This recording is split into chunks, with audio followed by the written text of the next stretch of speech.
الحمدللہ رب العالمین والصلاة والسلام علی سید الانبیاء والمرسلین۔ الحمدللہ درس قرآن کی یہ نشست نمبر 207 ہے۔ اس سے پہلے سورہ الکہف کی آیت نمبر 22 تک درس دیا جا چکا ہے۔ آج انشاءاللہ تعالی سورہ الکہف کی آیت نمبر 23 سے درس کا آغاز ہوگا۔ اس میں اللہ رب العزت کا ارشاد پاک ہے، اعوذ باللہ من الشیطان الرجیم، بسم اللہ الرحمن الرحیم، ولا تقولن لشیء انی فاعل ذلک غدا۔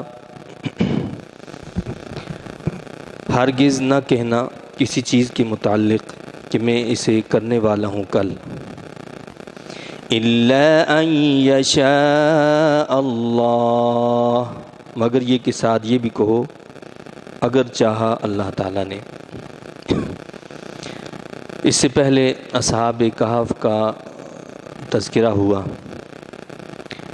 اور اللہ تعالیٰ نے ہمیں بتایا کہ لوگ جو اس حوالے سے مختلف باتیں کریں گے۔ کوئی کہے گا کہ اصحاب کہف 3 تھے، چوتھا ان کا کتا تھا، کچھ کہیں گے کہ وہ 5 تھے، چھٹا ان کا کتا تھا۔ تو فرمایا کہ یہ سب تخمینے ہیں، اپنے اپنے گمان ہیں، اور کچھ کہیں گے کہ وہ 7 تھے اور 8واں ان کا کتا تھا۔ فرمایا کہ آپ فرمائیے کہ میرا رب بہتر جانتا ان کی تعداد کو، اور نہیں جانتے ان کی صحیح تعداد کو مگر چند آدمی۔ یہ جو واقعہ تھا، جیسے آپ نے شروع میں بھی سنا کہ یہ ایک سوال ہوا تھا اہل مکہ کی جانب سے حضور علیہ الصلاۃ والسلام سے کہ اصحاب کہف کون لوگ ہیں، یا اسی طرح ذوالقرنین کون ہے، اور روح کیا چیز ہے۔ تو جب یہ سوال کیا گیا تو اللہ کے نبی صلی اللہ علیہ وسلم نے اپنے رب پر بھروسہ اور توکل کرتے ہوئے یہ کہہ دیا کہ کل اس کا جواب دوں گا، کل آ جانا۔ اور اللہ کے نبی صلی اللہ علیہ وسلم انشاءاللہ کہنا بھول گئے، اور اس وقت تک انشاءاللہ کہنے کا کوئی حکم بھی نہیں تھا۔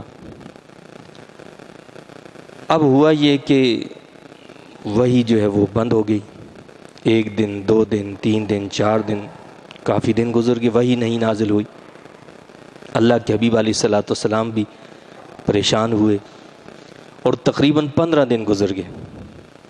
15 دن کے بعد اللہ تعالیٰ نے وحی نازل فرمائی، اور یہ فرمایا کہ ہرگز نہ کہنا کسی چیز کے متعلق کہ میں اسے کرنے والا ہوں کل، مگر یہ کہ ساتھ یہ بھی کہو اگر چاہا اللہ تعالیٰ نے۔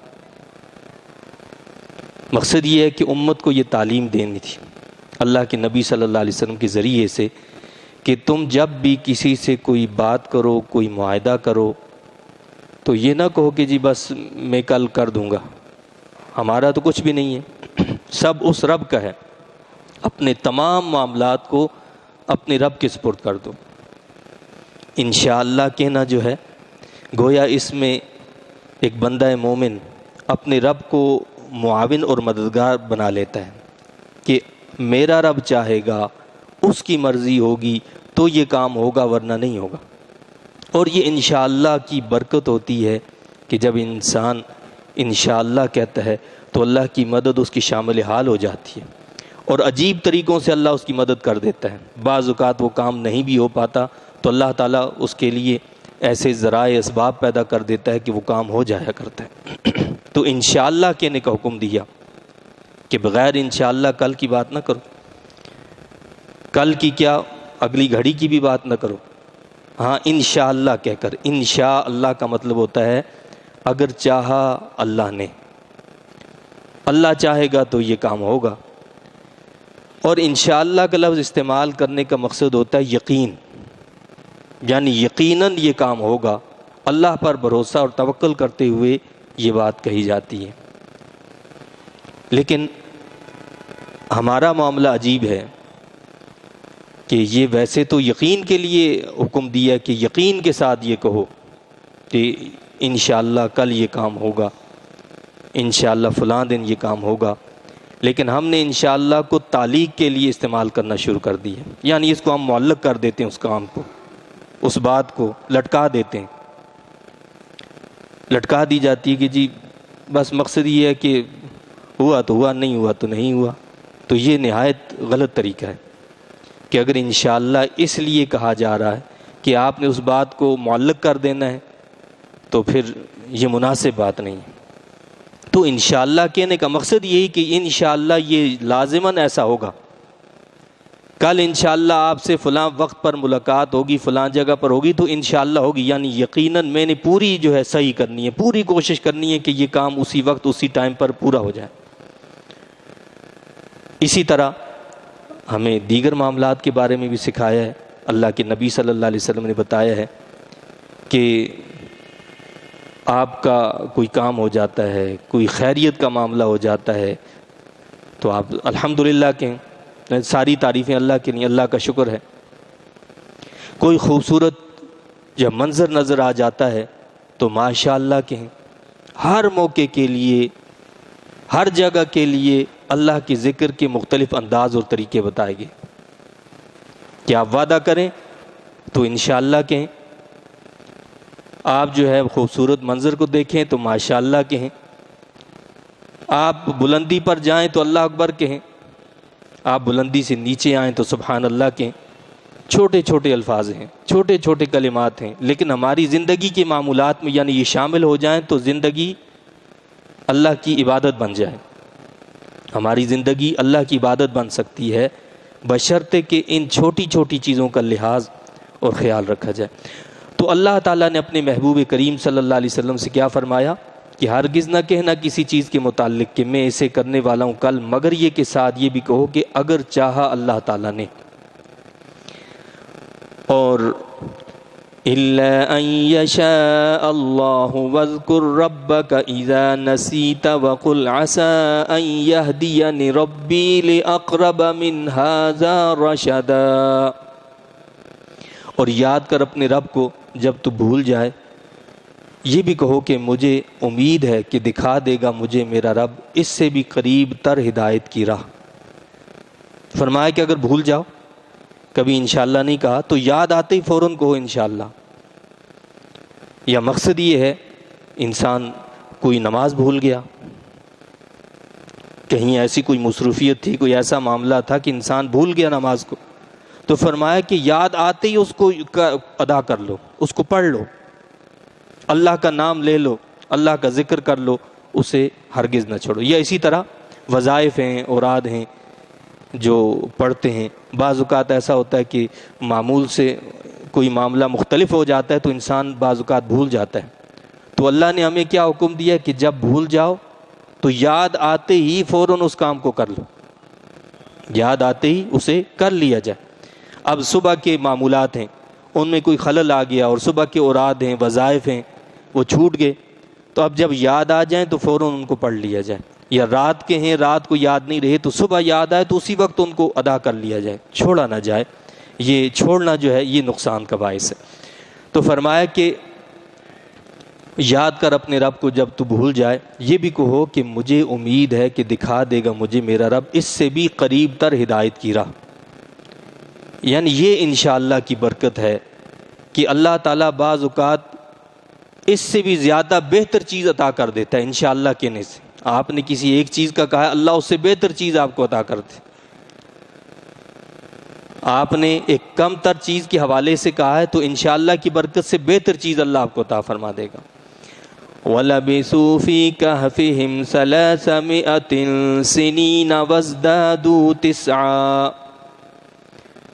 یہ اگلی بات پھر اصحاب کہف کے حوالے سے، لیکن اس سے پہلے ہمیں یہاں اس بات کو بھی سمجھ لینا چاہیے کہ یہ جو آپ نے سنا کہ تقریباً 15 دن تک وحی نازل نہیں ہوئی، وہ جو اہل مکہ کہا کرتے تھے کہ جی یہ سب باتیں تو آپ خود بناتے ہیں، یہ اس بات کی دلیل ہے کہ اللہ کے نبی صلی اللہ علیہ وسلم اپنے پاس سے کچھ نہیں کہتے تھے، جو بھی فرماتے تھے وہ من جانب اللہ کہتے تھے۔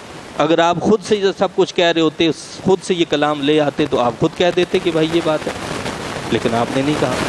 یعنی اس بات کی دلیل ہے کہ قرآن کسی انسان کی کتاب نہیں، یہ اللہ کی کتاب ہے، یہ اللہ کا کلام ہے۔ اور نبی اکرم صلی اللہ علیہ وسلم نے کوئی بات اپنی طرف سے نہیں فرمائی ہے، جو بھی فرمایا ہے، جو اللہ نے فرمایا وہ آپ نے بتا دی ہے۔ اگرچہ کہ اس سے بظاہر ظاہر بات ہے کہ اپنا نقصان تو ہے نا، کہ ایک بات آپ نے مجھ سے پوچھی ہے اور میں آپ کو جواب نہیں دے پا رہا، تو مجھے اس سے تکلیف ہوگی، مجھے اس سے پریشانی بھی ہوگی، لیکن اللہ کے نبی صلی اللہ علیہ وسلم نے اس پریشانی کو برداشت کر لیا، تکلیف کو برداشت کر لیا، اپنے پاس سے کوئی بات نہیں۔ تو اس سے معلوم ہو گیا کہ یہ قرآن اللہ کا کلام ہے، کسی انسان کا کلام نہیں۔ اب بتایا کہ اور اہل کتاب کہتے ہیں کہ وہ ٹھہرے رہے اپنے غار میں 300 سال، اور زیادہ کیے انہوں نے اس پر 9 سال۔ یعنی جو اہل کتاب تھے ان کا کہنا یہ تھا کہ اصحاب کہف جو ہیں وہ 309 سال وہاں پر رہے۔ ایک قول تو یہ ہے کہ یعنی اللہ نے فرمایا کہ وہ 309 سال وہاں پر رہے، لیکن ایک قول یہ ہے کہ یہ اللہ کا فرمان نہیں بلکہ یہ اہل کتاب نے کہا تھا، جس کو یہاں پر بیان کیا گیا۔ اہل کتاب یہ کہتے تھے کہ وہ 309 سال رہے، اور 309 سال کا کیا یعنی وہ ہے، ایک اس کا کیلکولیشن کیا جائے تو کہتے ہیں کہ 300 مفسرین کرام نے لکھا ہے کہ 300 سال جو ہیں یہ شمسی بنتے ہیں۔ شمسی جو ہیں یعنی یہ سورج سے جو کیلنڈر ہوتا ہے، شمسی کیلنڈر ہوتا ہے جو ہم عام طور پر استعمال کرتے ہیں، تو اس کے حساب سے 300 سال بنتے ہیں۔ لیکن چونکہ مسلمان جو ہیں وہ قمری کیلنڈر استعمال کرتے ہیں جو ہجرت سے شروع ہوا ہے، تو قمری اعتبار سے 9 سال زیادہ بڑھ جاتے ہیں اس میں، تو اس طرح یہ 309 سال ہو جاتے ہیں۔ یعنی قمری سال 309 سال ہو گئے اور شمسی سال جو ہیں وہ 300 سال ہو گئے۔ تو قرآن کا ظاہر بھی جو ہے اس سے یہ معلوم ہوتا ہے کہ یہ اہل کتاب کا جو ہے وہ قول تھا کہ یہ اصحاب کہف جو ہیں اس غار میں 300 سال یا اس سے جو ہے 9 سال زیادہ رہے، کیونکہ آگے اللہ نے کیا فرمایا، قُلِ اللَّهُ أَعْلَمُ بِمَا لَبِثُوا، آپ فرمائیے اللہ تعالیٰ بہتر جانتا ہے جتنی مدت وہ ٹھہرے، اس کی صحیح تعداد یہ تو اللہ جانتا ہے کہ وہ کتنی مدت تک وہاں ٹھہرے رہے۔ 309 سال کہنا تو ان کا ہے، یہ 3 صدیاں اور 9 سال جو ہیں ان لوگوں کے مطابق ہیں، لیکن اللہ بہتر جانتا ہے کہ اس کی تعداد کتنی زیادہ ہے۔ لَهُ غَيْبُ السَّمَاوَاتِ وَالْأَرْضِ، اسی کے لیے علم غیب ہے آسمانوں اور زمین کا۔ أَبْصِرْ بِهِ وَأَسْمِعْ، وہ بڑا دیکھنے والا ہے اور سب باتیں سننے والا ہے۔ مَا لَهُم مِّن دُونِهِ مِن وَلِيٍّ وَلَا يُشْرِكُ فِي حُكْمِهِ أَحَدًا، نہیں ان کا اس کے سوا کوئی دوست اور وہ نہیں شریک کرتا حکم میں کسی کو۔ تو بتایا گیا کہ تمام غیوبات کو جاننے والا اللہ ہے، وہ دیکھنے والا بھی ہے، وہ بہت سننے والا بھی ہے، لہٰذا ان کی جو مدت ہے اس کو بھی وہی جانتا ہے۔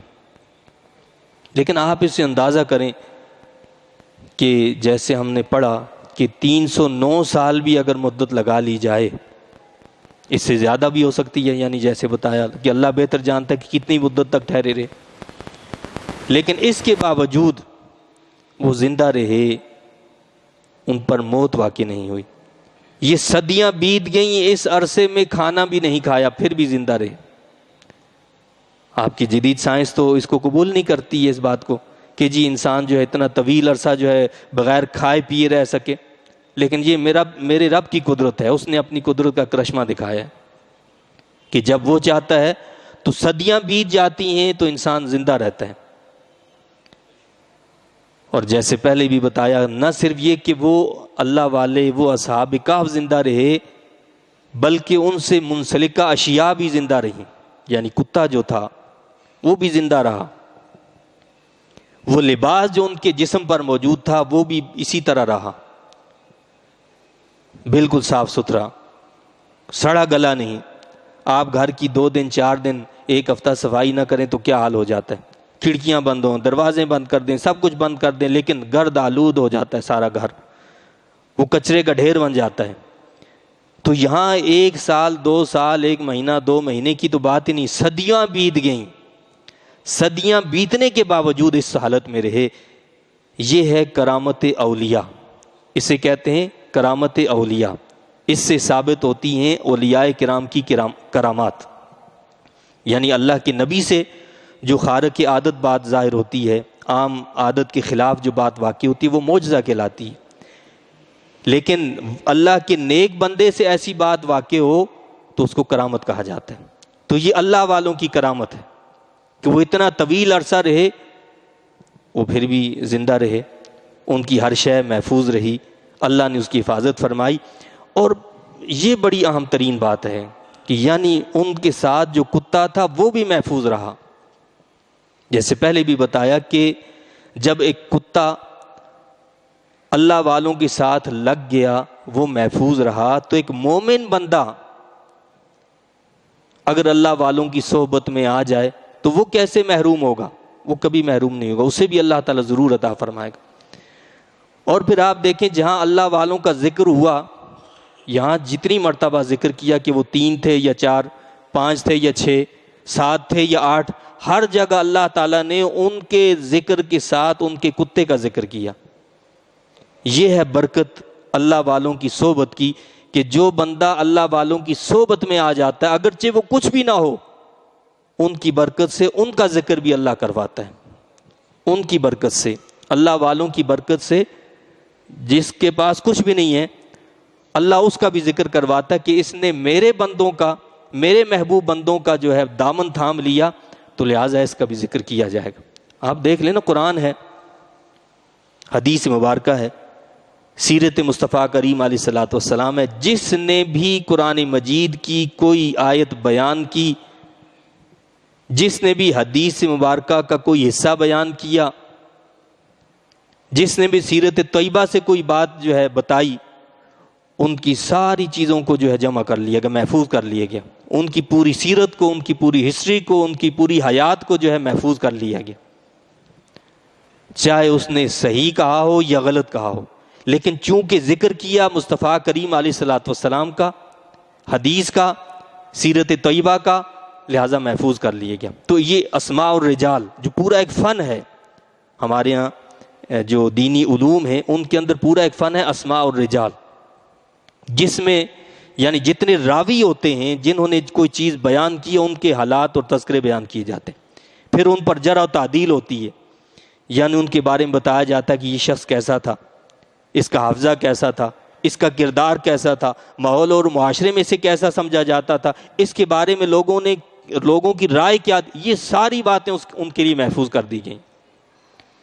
تو کیا ہوا کہ جو اللہ کے ساتھ، اللہ کے نبی صلی اللہ علیہ وسلم کے ساتھ، اللہ والوں کے ساتھ جڑ جاتا ہے، وہ مرتا نہیں، وہ فنا نہیں ہوتا، وہ زندہ ہو جاتا ہے، اس کو بقا مل جاتی ہے۔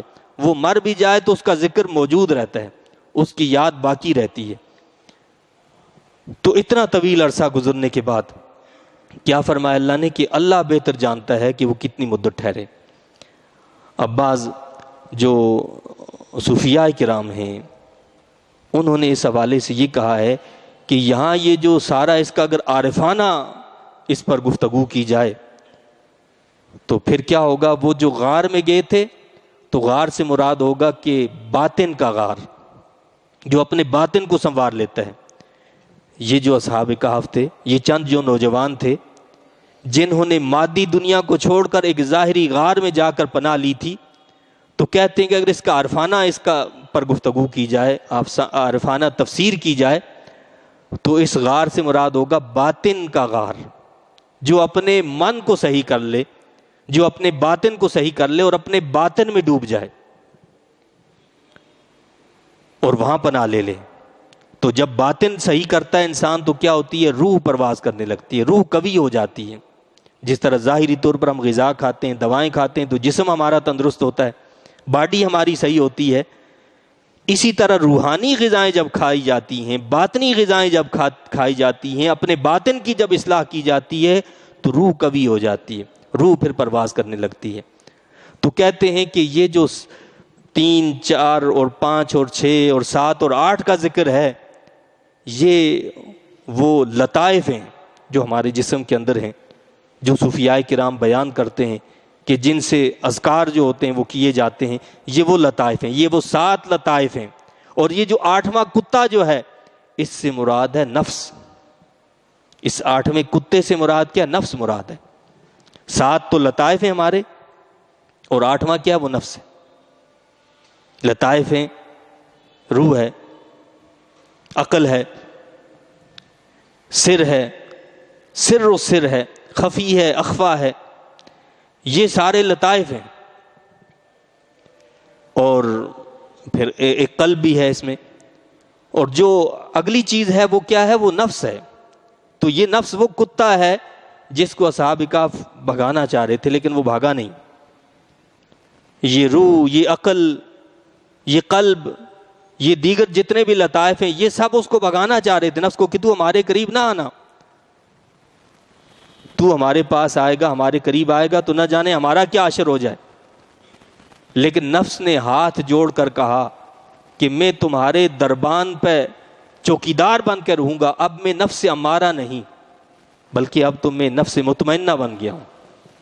وہ نفس جو ہوتا ہے پھر لوامہ نہیں ہوتا، وہ نفس جو ہوتا ہے وہ نفس امارہ نہیں ہوتا جو ہر وقت انسان کو گناہ کی دعوت دیتا رہے، برائیوں پر ابھارتا رہے، بلکہ وہ نفس ایسا قابو میں آ جاتا ہے، اس کے منہ میں ایسی لگام ڈال دی جاتی ہے کہ اب وہ پہریدار بن کر بیٹھ جاتا ہے، وہ غلام بن کر بیٹھ جاتا ہے، جس طرح کہ وہ کتا اصحاب کہف کے یعنی دروازے پر چوکھٹ پر بیٹھ گیا۔ تو پھر نفس کیا ہوتا ہے؟ جب انسان کا باطن صحیح ہو جاتا ہے تو نفس خادم بن کر جو حکم روح دیتی ہے وہ اس پر کی تعمیل کرتا ہے۔ لیکن اس کے برعکس ہم اپنی زندگی پر اگر نظر دوڑائیں تو معاملہ اس کا بالکل الٹ ہے، یعنی ہم نے نفس کو اپنا سردار بنا لیا ہے، اور ہمارے جتنے لطائف ہیں ان کو غلام بنا دیے نفس کا، جو نفس کہتا ہے بس ہم اس پر چل پڑتے ہیں۔ لیکن اہل اللہ کیا کہتے ہیں کہ نفس کو غلام بنایا جائے، روح کو سردار بنایا جائے تو انسان کامیاب ہوتا ہے۔ اور روح کو چھوڑ کر اگر نفس کی جو ہے پرورش کی جائے تو انسان جو ہوتا ہے وہ اپنی دنیا کو بھی خراب کر دیتا ہے، اور آخرت تو اس کی ہلاک ہو ہی جاتی۔ تو اللہ اس سے ہماری حفاظت فرمائے اور ہمیں اپنے قلب اور باطن کی جو ہے وہ اصلاح کرنے کی توفیق عطا فرمائے۔ تو فرمایا کہ اللہ بڑا دیکھنے والا، سب باتیں سننے والا ہے، نہیں ان کا اس کے سوا کوئی دوست، اور وہ نہیں شریک کرتا حکم میں کسی کو۔ اللہ تعالیٰ واحد و یکتا ہے، اپنی ذات میں، اپنی صفات میں، اپنے کمالات میں، ہر شے میں وہ یکتا ہے، اسے کسی کی مدد کی، کسی کی حمایت کی کوئی ضرورت نہیں۔ یہ بندہ ہے جسے ضرورت ہوتی ہے اللہ کی مدد کی اور اللہ کی حمایت کی۔ وَاتْلُ مَا أُوحِيَ إِلَيْكَ مِن كِتَابِ رَبِّكَ، اور پڑھ سنائیے انہیں جو وحی کیا جاتا آپ کی طرف آپ کے رب کی کتاب سے۔ اللہ نے اپنے حبیب کریم صلی اللہ علیہ وسلم کو بتایا اور واضح کیا کہ یہ کتاب، چونکہ پہلے ذکر کیا آیا کہ اس کے حکم میں کسی کوئی شریک نہیں ہے، تو بتایا کیا کہ حاکم کون ہے؟ اللہ ہے۔ اب اس حاکم کے احکامات ہوں گے، وہ احکامات ہمیں کیسے پتہ چلیں؟ اللہ نے بتایا وہ احکامات ایسے پتہ چلیں گے، اور پڑھ سنائیے انہیں جو وحی کیا جاتا آپ کی طرف آپ کی رب کی کتاب سے۔ اس کتاب کو پڑھو گے، اس کلام مجید کو پڑھو گے، اس قرآن کو پڑھو گے تو اللہ کے احکامات کا تمہیں پتہ چلے گا کہ اللہ نے کیا ارشاد فرمایا، کیا حکم دی ہے۔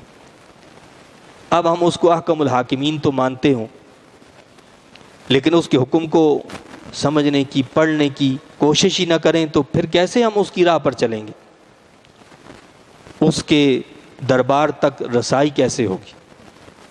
تو اللہ فرماتا ہے کہ اگر رسائی چاہتے ہو میرے دربار تک، میری بارگاہ تک پہنچنا چاہتے ہو اور منزل مقصود تک پہنچنا چاہتے ہو تو اس کتاب کو پڑھو، اس قرآن کو پڑھو۔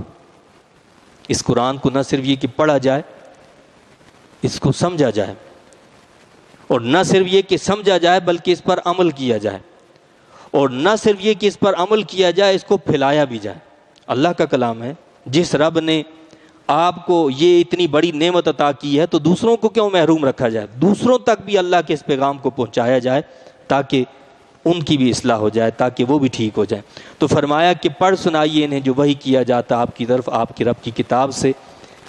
لا مبدل لکلماتہ، کوئی بدلنے والا نہیں اس کے ارشادات کا. اللہ کے ارشادات کو، اللہ کی کلمات کو کوئی بدل نہیں سکتا. یہ اللہ کی کتاب جو ہے، اس میں کوئی رد و بدل کر ہی نہیں سکتا. کیوں نہیں کر سکتا؟ کہ خود اس نے ذمہ داری لی ہے کہ اس کا حافظ میں خود ہوں، اس کی حفاظت میں خود کروں گا. اللہ نے خود ذمہ داری لی ہے. کیا ذمہ داری لی؟ کہ اس کلام مجید کی حفاظت میں خود کروں گا. پہلی کتابوں کی ذمہ داری نہیں لی تھی، لہٰذا ان میں تبدیلیاں ہو گئیں.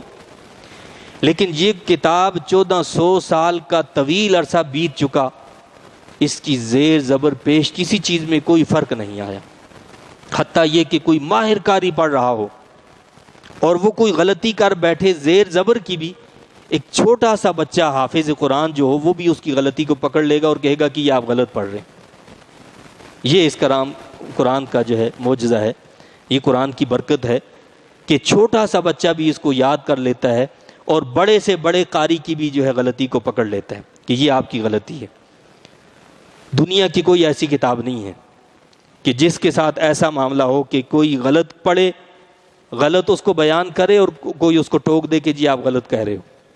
لیکن یہ کتاب ایسی ہے کہ اس کی زیر زبر بھی آپ اگر اوپر نیچے کر دیں تو ایک حافظ قرآن جو ہوگا وہ فوراً پکڑ لے گا کہ یہ غلطی کی گئی ہے. تو فرمایا کہ کوئی بدلنے والا نہیں اس کے ارشادات کا، اور نہیں پائیں گے آپ اس کے سوا کوئی پناہ گاہ.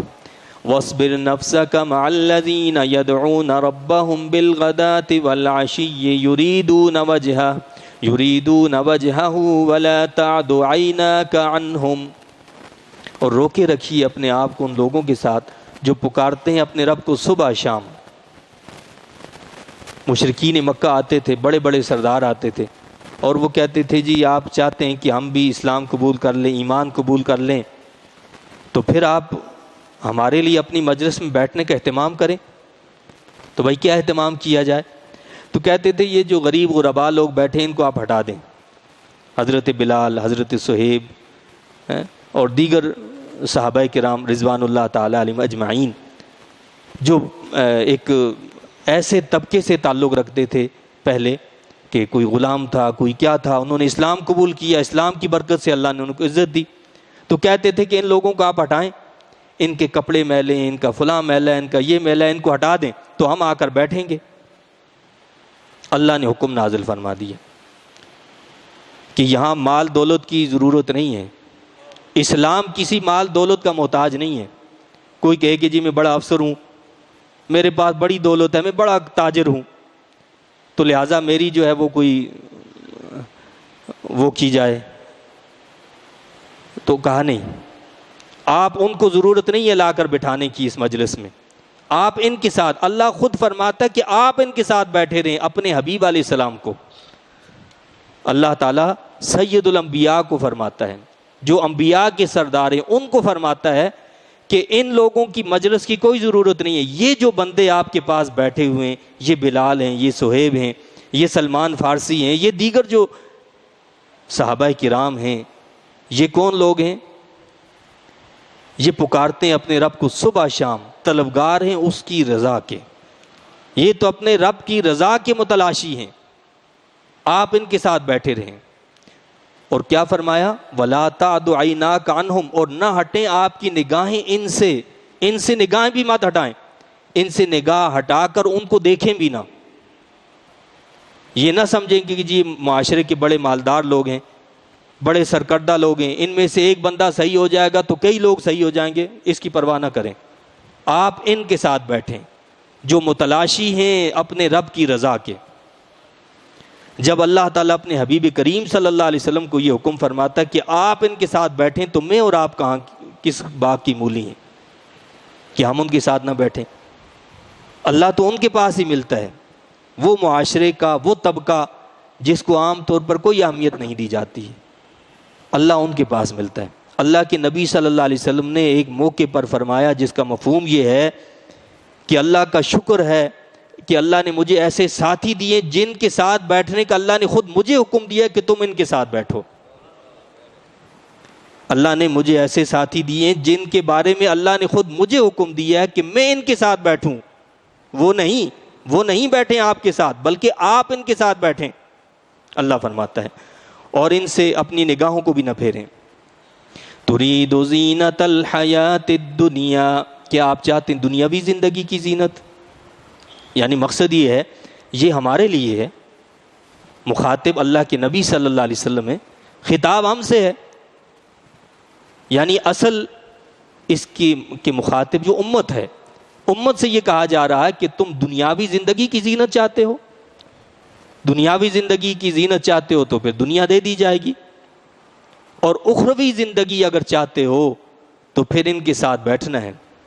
یہ وہ طبقہ جس کو کوئی اہمیت نہیں دی جاتی ہے، ان کے ساتھ بیٹھنا، اور پھر خصوصاً ان میں بھی وہ جو اللہ کو یاد کرنے والے ہوں، جو اللہ سے دل لگانے والے ہوں، جو اللہ سے محبت کرنے والے ہوں، جن کی صبح شام کیا ہو، رب کی رضا میں، رب کی عبادت میں گزرتی ہو۔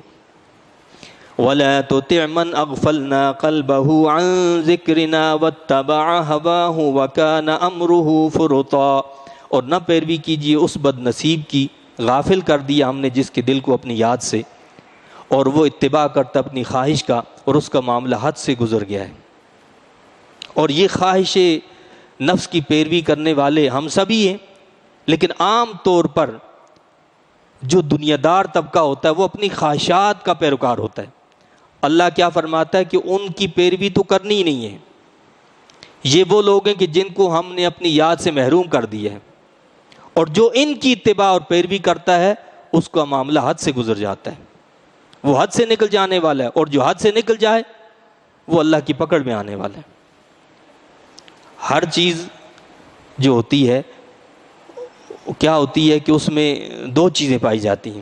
کبھی یہ ہوتا ہے انسان کسی سے بہت زیادہ محبت کرتا ہے تو محبت میں حد سے بڑھ جاتا ہے، کبھی کسی سے نفرت کرنے لگتا ہے تو وہ نفرت میں آگے بڑھ جاتا ہے۔ اسلام کیا کہتا ہے کہ محبت ہو یا نفرت ہو، نہ محبت میں آگے بڑھیں نہ نفرت میں آگے بڑھیں، اعتدال پر رہیں۔ آپ کو پتہ یہ جو نصارہ ہیں، عیسائی لوگ ہیں، ان کو اللہ نے گمراہ کیوں قرار دیا؟ کیا یہ اللہ کے نبی حضرت عیسیٰ علیہ السلام سے نفرت کرتے تھے؟ نعوذ باللہ۔ حضرت عیسیٰ علیہ السلام سے محبت کرتے تھے، محبت میں اتنا بڑے کہ حضرت عیسیٰ علیہ السلام کو خدا یا خدا کا بیٹا قرار دیتی۔ فرمایا کہ حد سے نہیں بڑھنا ہے۔ اور جو یہودی تھے وہ حضرت عیسیٰ علیہ السلام سے نفرت کرتے تھے، اس لیے ان کو اللہ نے کیا کیا؟ ان کو مغضوب علیہم قرار دیا کہ یہ وہ لوگ ہیں جن پر اللہ کا غضب نازل ہوا ہے، وہ اللہ کے غضب کا شکار ہوئے، یہ گمراہ ٹھہرے۔ تو ہر چیز میں اعتدال اچھا لگتا ہے، انسان جب اعتدال پر رہتا ہے تو معاملات درست رہتے ہیں، لیکن جب وہ حد اعتدال سے بڑھنے لگتا ہے چاہے نفرت میں یا محبت میں تو تمام معاملات جو ہوتے ہیں وہ بگڑ جایا کرتے ہیں۔ تو لہٰذا اعتدال کو جب اختیار کیا جائے، اور اللہ کو یہی بات پسند ہے۔ وَقُلِ الْحَقُّ مِن رَبِّكُمْ، اور فرمائیے حق تمہاری رب کی طرف سے ہے۔ فَمَن شَاءَ فَلْيُؤْمِن وَمَن شَاءَ فَلْيَكْفُرْ، بس جس کا جی چاہے وہ ایمان لے آئے اور جس کا جی چاہے کفر کرتا رہے۔ کوئی زور زبردستی نہیں ہے کہ زبردستی کوئی مومن بن جائے یا کوئی کافر بن جائے۔ اللہ فرماتا ہے کہ ہم نے تمہیں اختیار دے دیے، چاہو ایمان قبول کرو چاہو کفر اختیار کرو۔ إِنَّا أَعْتَدْنَا لِلظَّالِمِينَ نَارًا أَحَاطَ بِهِمْ سُرَادِقُهَا، بے شک ہم نے تیار کر رکھی ہے ظالموں کے لیے آگ۔ لیکن وہ جو کفر کرنے والے ہیں، جو ظالم لوگ ہیں، وہ یہ بات یاد رکھیں کہ ہم نے ان کے لیے تیار کر رکھی ہے آگ، گھیر لیا انہیں اس آگ کی دیوار نے، اس آگ کی کناتیں بنی ہوئی ہیں، اس کے اندر بند کر دیا گیا ہے اور اس سے باہر کوئی نہیں نکل سکے گا۔ وَإِن يَسْتَغِيثُوا يُغَاثُوا بِمَاءٍ كَالْمُهْلِ يَشْوِي الْوُجُوهَ، اور اگر وہ فریاد کریں گے تو ان کی فریاد رسی کی جائے گی، لیکن کیسے؟ ایسے پانی کے ساتھ جو پیپ کی طرح غلیظ ہے اور اتنا گرم کہ بھون ڈالتا ہے چہروں کو۔ بئس الشراب، یہ مشروب بڑا ناگوار ہے۔ وساءت مرتفقا، اور یہ قرارگاہ بڑی تکلیف دہ ہے، یعنی ان کی مہمان نوازی تو کی جائے گی لیکن کس سے؟ پیپ کے ساتھ، گرم پانی کے ساتھ، وہ ایسا پانی کہ جب پئیں گے تو وہ سارے چہرے کو بھون ڈالے گا۔ اللہ اس سے ہم سب کی حفاظت فرمائے۔ لیکن ان کے مقابلے میں وہ جو ایمان لائے ان کو اللہ کیا عطا فرمائے گا؟ ان الذین آمنوا وعملوا الصالحات انا لا نضیع اجر من احسن عملا، بے شک وہ لوگ جو ایمان لائے اور انہوں نے نیک عمل کیے تو ہمارا یہ دستور ہے کہ ہم ضائع نہیں کرتے کسی کا اجر جو عمدہ اور مفید کام کرتا ہے، اللہ اجر ضائع نہیں کرتا۔ اولئک لہم جنات عدن تجری من تحتہم الانہار یحلون فیہا من اساور من ذهب ويلبسون ثيابا خضرا من سندس واستبرق متكئين فيها على الارائك نعم الثواب وحسنت مرتفقا۔ فرمایا کہ یہی وہ خوش نصیب ہیں جن کے لیے ہمیشگی کے لیے جنات ہیں، ہمیشگی کے جنات ہیں، ہمیشہ کی جنت ہے ان کے لیے، رواں ہیں جن کے نیچے ندیاں بہ رہی ہیں ان کے نیچے، پہنائے جائیں گے ان جنتوں میں کنگن سونے کے، اور پہنیں گے سبز رنگ کا لباس جو باریک ریشمی کپڑے اور موٹے ریشمی کپڑے کا بنا ہوا ہوگا، تکیہ لگائے بیٹھے ہوں گے وہاں مرصع پلنگوں پر، وہ پلنگ بھی ایسے ہوں گے کہ جن کی آرائش کی ہوئی ہوگی۔ کتنا اچھا ہے یہ اجر اور کتنی عمدہ ہے یہ آرام گاہ۔ اہل ایمان پر دنیا کے اندر جو مرد ہیں، مردوں کے لیے ریشمی لباس منع ہے، سونا پہننا بھی مردوں کے لیے منع ہے۔ اللہ فرماتا ہے یہ چیزیں دنیا میں تو منع ہیں مومن مردوں کے لیے، آخرت میں ان کو یہی چیزیں پہنائی جائیں گی، یہ چیزیں آخرت کے لیے ہیں۔ تو جو چاہتا ہے کہ آخرت میں اس کو سونے کے کنگن پہنائے جائیں، ریشمی لباس پہنایا جائے، تو وہ آخرت کا انتظار کرے، وہاں اس کو یہ ساری چیزیں ملیں گی۔